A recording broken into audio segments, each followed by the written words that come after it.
मीरा पागल सी हो गई, मीरा पागल ही हो गई, मीरा पागल सी हो गई, मीरा पागल ही हो गई। श्याम रंग में रंगी चुनरिया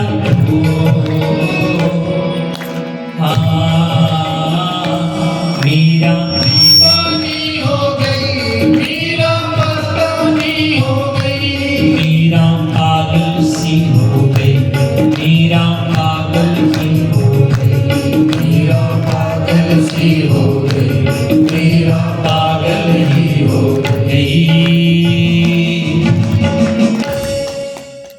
तो मैंने सोचा कि यदि भजन गाने लग गया तो कथा छूट जाएगी, इसलिए कथा में चलो भजन होते रहेंगे। आगे बढ़ो। कोई दीवार मिले, दीवार को राम राम जी 2 बार नहीं 4 बार, तो लोग जल्दी पागल कहेंगे। आपको कोई मिल जाए राम राम राम राम जी, सामने वाला जवाब देने में सोचेगा कहा क्या इसने, राम राम राम राम जी, राम राम राम राम जी, सामने वाला भी कहेगा राम राम राम राम जी। 8 बार भजन हो गया। इस प्रकार अपने भजन को बढ़ाओ। कहीं कोई हैंडपंप मिले तो हैंडपंप को देख करके राम राम जी ये भी तो पानी दे रहा है।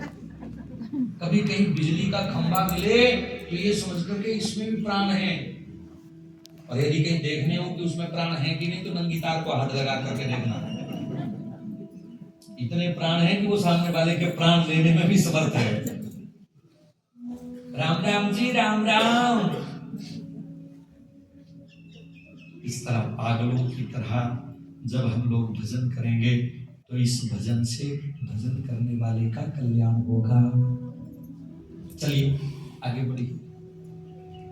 राजा परीक्षित ने कहा ठीक है गुरुदेव मेरी समझ में सब आ गया, अब आप मुझे ये बताओ कि भगवान ने इस सृष्टि को कैसे बनाया। तो जैसे बनाया वैसे बताया। कैसे बनाया सुनो।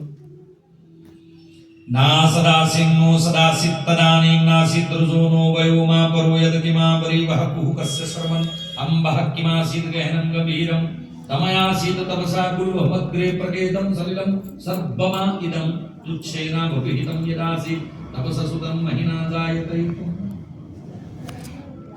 इस सृष्टि के प्रारंभ में कुछ भी नहीं था। जलचर थलचर खेचर भूचर कुछ नहीं था। केवल ऊपर से लेकर के नीचे तक जल ही जल था, और वही जल परमात्मा की अखंड सत्ता का परिचायक था।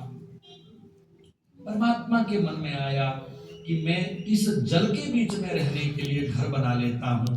तो परमात्मा ने जल के भीतर घर बनाया।